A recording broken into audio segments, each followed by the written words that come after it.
Chicago's South Side was waking up to another humid morning in late March. The streets hummed with the usual sounds, sirens in the distance, tires screeching, and the occasional shout from a street corner. But beneath the surface, a silent power ruled the neighborhood, a presence so feared that even hardened criminals whispered his name in corners. That man was Carlos El Toro Martinez, leader of the notorious gang known as the Sierra Kings. By day, Carlos appeared to be just another businessman.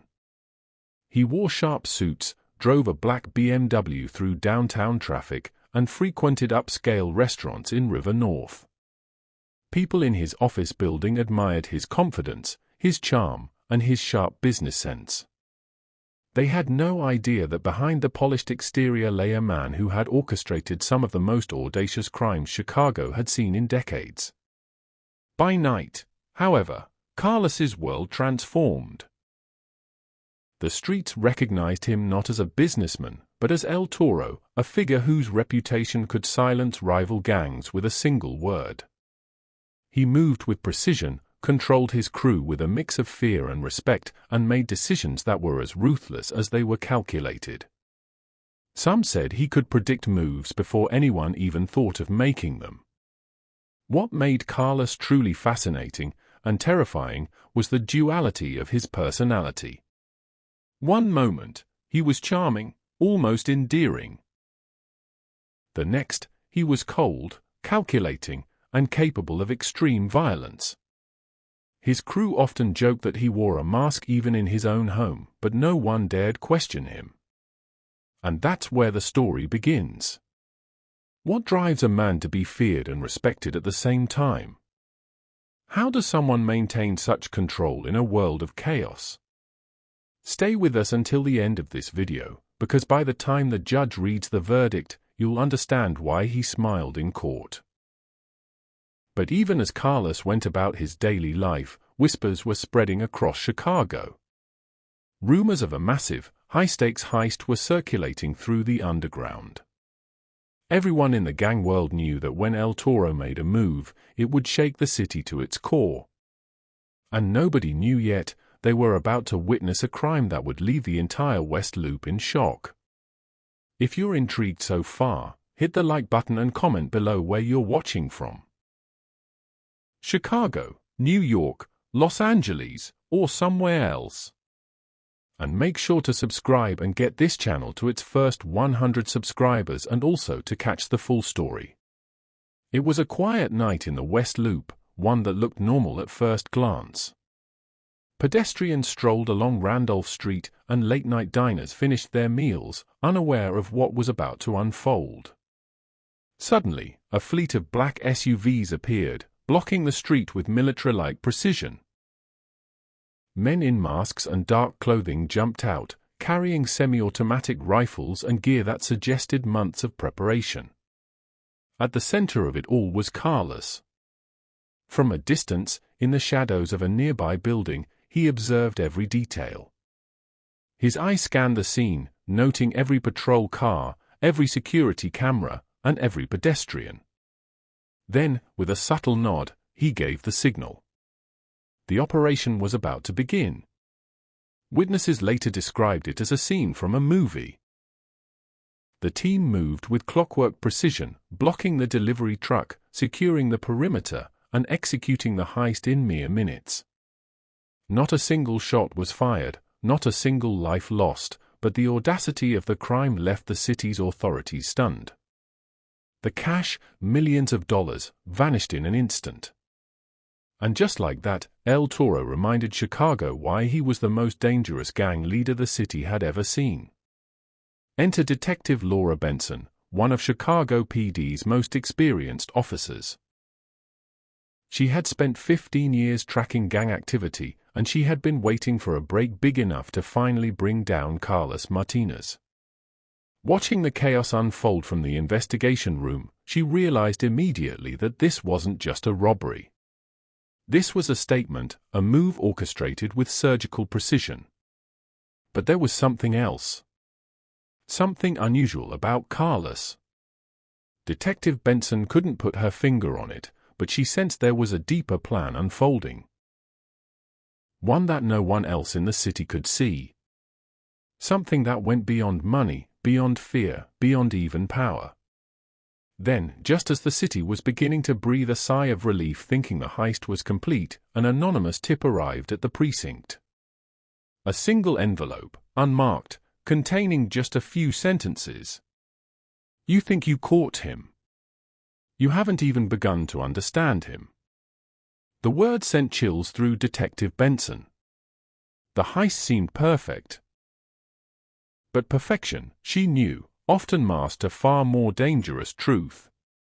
If you want to know what happens next, make sure to subscribe and turn on notifications. This is just the beginning. Share this video with someone who loves true crime, and comment below your theory. What do you think Carlos's next move could be? Detective Laura Benson's investigation had led her to the quieter streets of River North, where an abandoned storage facility sat tucked between a row of old warehouses. On the outside, it looked insignificant, easily overlooked.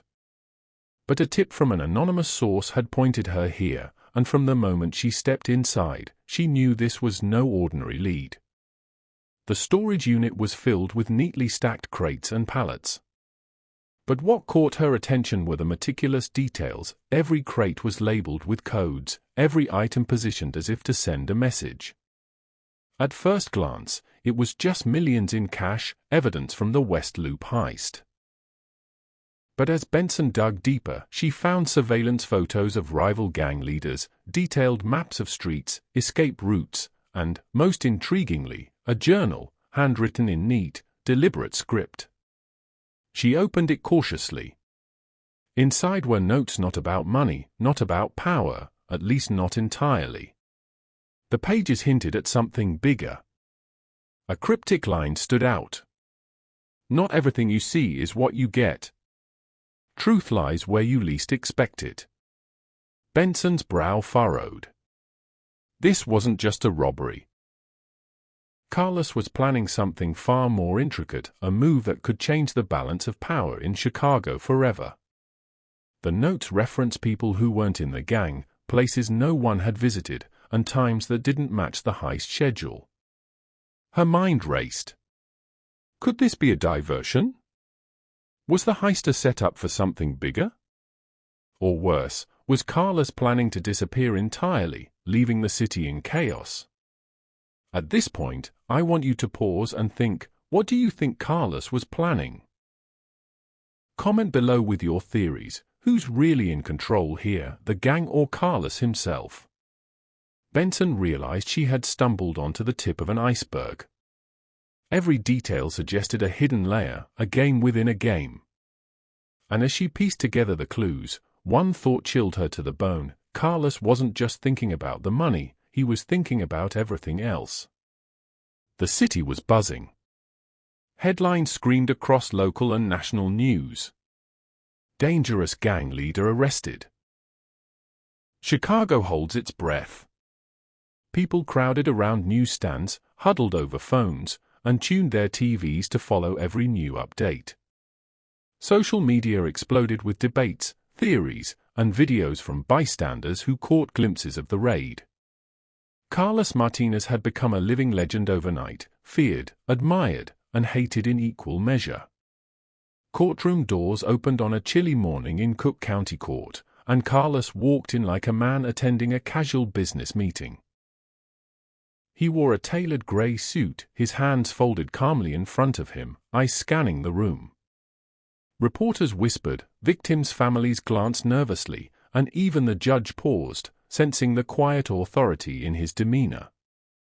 It was that duality of personality again, a man capable of orchestrating violent crimes, yet moving through the courtroom with unmatched charisma. His calm unnerved witnesses, frustrated prosecutors, and left the media scrambling to describe him in words. Some called him a monster. Others, unnervingly, called him brilliant. As the trial began, prosecutors began presenting mountains of evidence, the stolen cash, surveillance footage, witness statements. Every piece pointed to Carlos as the mastermind of the West Loop heist. The tension in the room was palpable. Everyone expected him to react with anger, fear, or denial. But Carlos smiled. It wasn't a nervous twitch. It wasn't a smirk. It was a serene, almost knowing smile. And for a split second, the entire courtroom froze. The judge blinked, stunned. Journalists scribbled furiously. Witnesses hesitated mid-sentence. Everyone knew this was no ordinary reaction, it was a statement. What do you think he was thinking? Was it arrogance, satisfaction, or something deeper? Comment below and share your theories. And if you haven't yet, hit subscribe so you don't miss the next twist in this story. The courtroom had settled into a tense rhythm. Prosecutors presented their evidence, witnesses recounted the events of the West Loop heist, and the media hungrily documented every detail. But just as it seemed Carlos was cornered, the doors swung open again. All eyes turned to a man who stepped forward quietly, almost nervously. His name was Javier the Whisper Torres, a former member of the Sierra Kings who had disappeared years ago without a trace. No one knew why he had returned, and everyone wondered whose side he was truly on. The courtroom held its collective breath. Then Torres began to speak, recounting an incident from months earlier. According to him, a rival gang had planned a violent attack in Lincoln Park, aimed at killing dozens during a neighborhood block party. Children, families, innocent bystanders, all in the line of fire. And it was Carlos who stopped it, Torres said. He called it off. Ordered his men to intervene.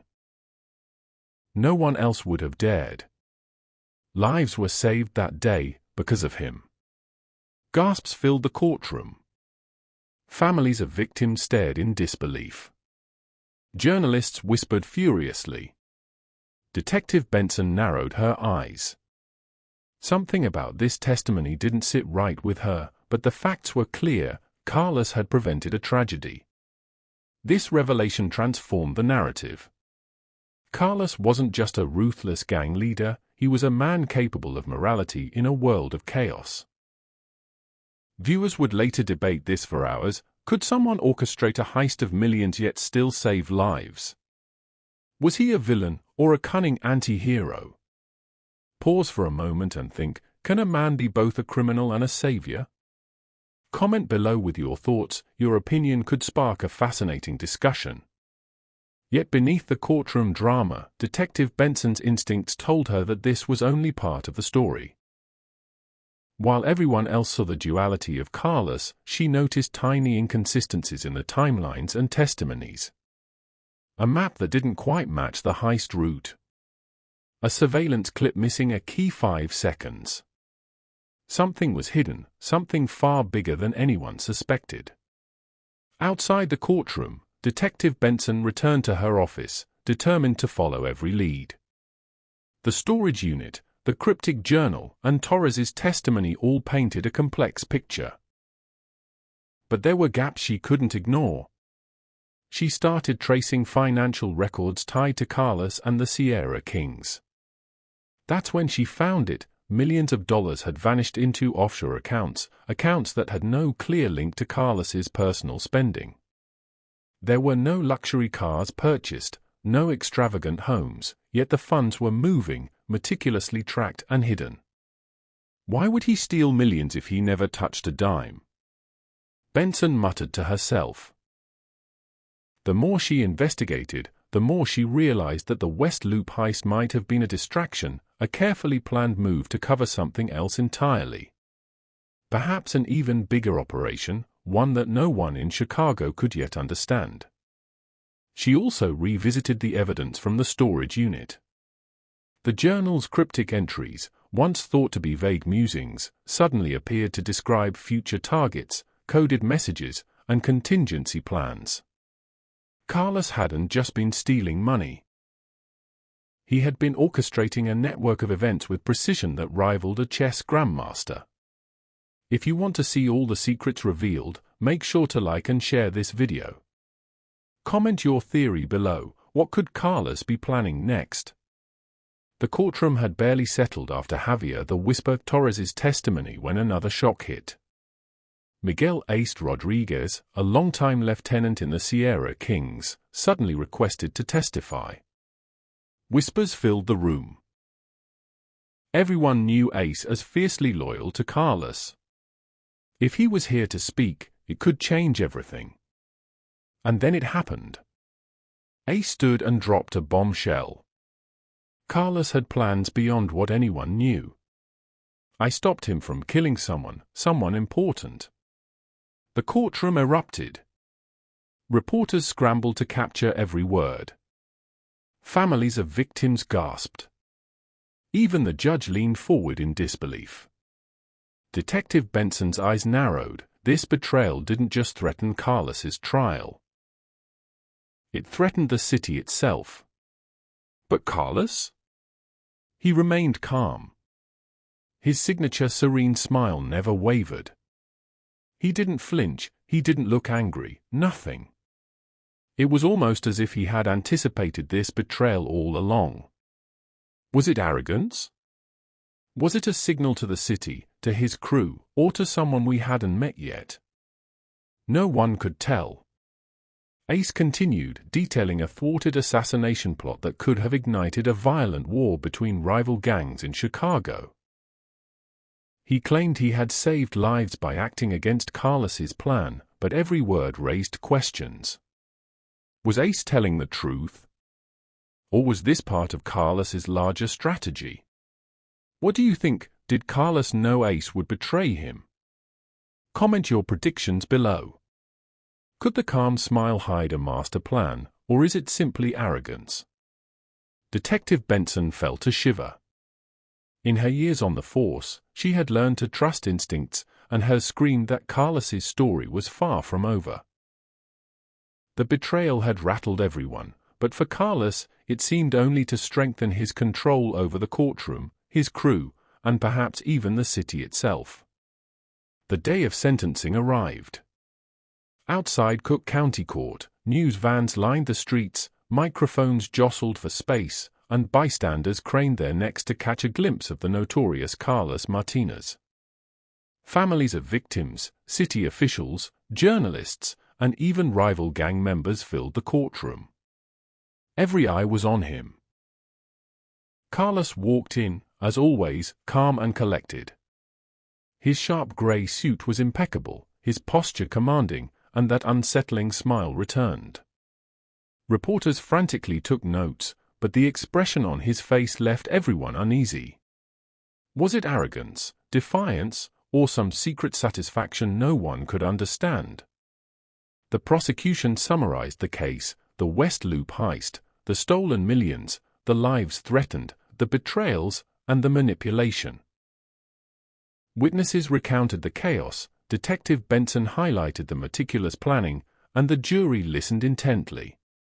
Every piece of evidence pointed to one inescapable truth: Carlos Martinez had orchestrated crimes with precision and brutality. Then came the moment the courtroom had been waiting for. The judge prepared to read the sentence. Silence fell like a heavy fog. Families clutched hands, reporters held their breath, and even some of Carlos's own crew looked uneasy. Carlos Martinez, the judge began, for your crimes and for the danger you've brought to this city, you are hereby sentenced to life in prison without the possibility of parole. A murmur swept through the room. Gasps. Sobs. Shuffling feet. And through it all, Carlos smiled. The judge paused, clearly unsettled. How could a man face such a sentence and smile? What did it mean? Was it arrogance? Confidence? Or was it something darker, an understanding of a plan only he could see? Comment below. What would you do if you saw that smile in court? Would it scare you, intrigue you, or confuse you? Share this with friends and see what they think. And don't forget to subscribe. The story doesn't end here. But Detective Benson wasn't fooled. Behind that smile, she suspected Carlos's influence stretched far beyond the courtroom. The heist, the betrayals, the hidden plans, she knew Chicago had only seen a fraction of his strategy. And she was determined to uncover the rest. Even as Carlos Martinez was led away in handcuffs, Detective Laura Benson couldn't shake the feeling that the story was far from over. Every piece of evidence, the West Loop heist, the betrayals, Javier Torres's shocking testimony, and Ace Rodriguez's revelation, was only part of a larger puzzle. And somewhere in the shadows of Chicago, the pieces that truly mattered were still hidden. Benson revisited the earliest days of Carlos's rise to power. From a teen running corners in Englewood to the feared leader of the Sierra Kings, his ascent had been methodical, almost surgical. Every rival eliminated, every alliance carefully cultivated, every move planned years in advance. He wasn't just reacting to the world, he was shaping it. Then there were the secret allies. Contacts that Benson hadn't been able to trace, people in politics, law enforcement, and even rival gangs. Notes in the cryptic journal hinted at names she didn't recognize, locations she couldn't verify, and instructions that made no immediate sense. Who were these people? And what were their stakes? And finally, the hidden motivations. Millions stolen, lives saved, betrayals exposed. What was Carlos truly after? Power? Respect? Survival? Or something else entirely, something no one had yet imagined? The city buzzed with speculation.